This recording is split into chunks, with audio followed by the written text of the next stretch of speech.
Sci-fi is possibly the most hit-or-miss genre of film. Done right, it's a thing of beauty, tingling the senses and captivating the imagination. Done wrong, it's cold, tedious, or worse, campy schlock. The below movies fall somewhere in between, interesting enough to be of note all these years later, yet not worthy of universal praise. Methinks they need to be remade. Stat. Number 5. 2001, A Space Odyssey. Okay, I know I'm courting some nasty criticism with this pick, but hear me out. Does 2001, A Space Odyssey occupy a vital place in the annals of film history? Of course. Does it contain some of the most beloved images ever captured on celluloid? Absolutely.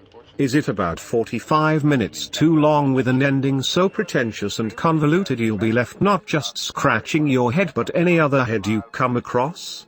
Lord, yes. I'm not saying Stanley Kubrick's movie is slow by our frenetic ADD-riddled 2015 standards, it is. I'm saying it's slow by 1968 standards. Hey, remember that iconic scene where the monkey caveman dude throws the bone up into the air and it match cuts into the orbital satellite? What you may have forgotten is prior to that, there's nearly a half hour of us watching a bunch of other monkey cavemen eat, sleep, poop, and whatever the hell else monkey cavemen do. ZZZZZ. Remake time. Number 4.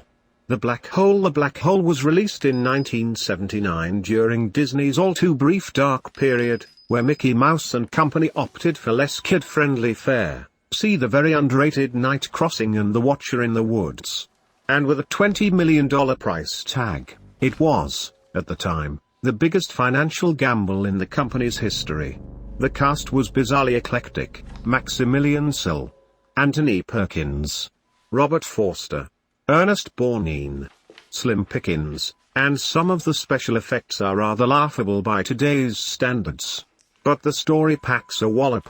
As if the possibility of being sucked into a black hole isn't frightening enough, the crew of the USS Palomino has to ward off the not-so-pleasant Dr. Hans Reinhardt and his super-creepy faceless cyborg crew.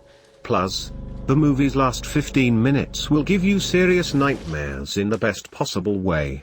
With modern-day casting, CGI, and pacing, The Black Hole could easily become the smash hit Disney had once hoped for. Number 3. Logan's Run. It's the 23rd century, and society, well, what's left of it, resides inside a giant dome city of sorts. It's pretty idyllic, albeit with one drawback: to prevent overpopulation, residents get killed off in an eerie ritualistic ceremony known as carousel, once they turn 30 years old. And if they try to flee the city's confines prior to the Big 3-0, there are dudes, like our pal Logan, to track their asses down. It's dystopian, thought-provoking, and pretty darn well written to boot. Unfortunately, the cheesy 1970s effects, wardrobe, and hairdos date things in the worst possible way. Another kick at the can could easily turn this cult favorite into a bona fide blockbuster. Number 2. Star Wars Episode I, The Phantom Menace. I've never been one to shy away from my abject disdain for this movie. In fact, I'm close to hosting my own website dedicated to bad-mouthing it. Upon its release in 1999, it had one simple job: not to screw up the Star Wars franchise.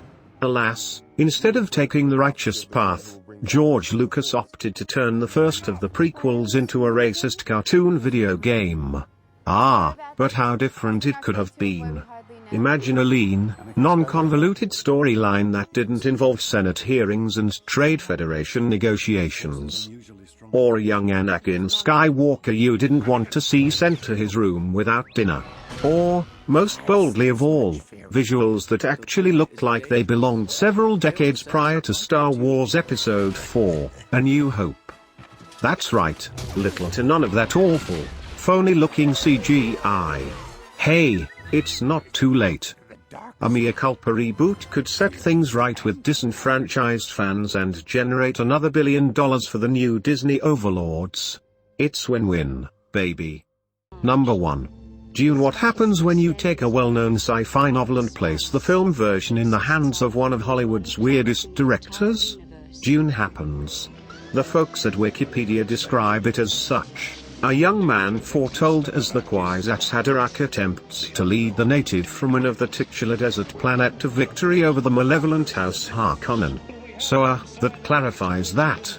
Anyhow, it was a commercial and critical bust upon release, with my main man Roger Ebert calling it an incomprehensible, ugly, unstructured, pointless excursion into the murkier realms of one of the most confusing screenplays of all time.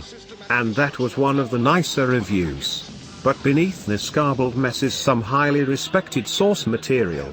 Frank Herbert's 1965 novel nabbed both a Hugo Award and a Nebula Award, and remains one of the best-selling sci-fi books ever. Bottom line, crank out a better screenplay, lock down a less quirky director, and Bob's your uncle on a remake. Catching. Leave a comment to let me know, do you agree or disagree with this video? And tell about your point. And leave a comment if you want top 5 sci-fi find out other true too. Subscribe to watch new video every afternoon. Thank you for watching.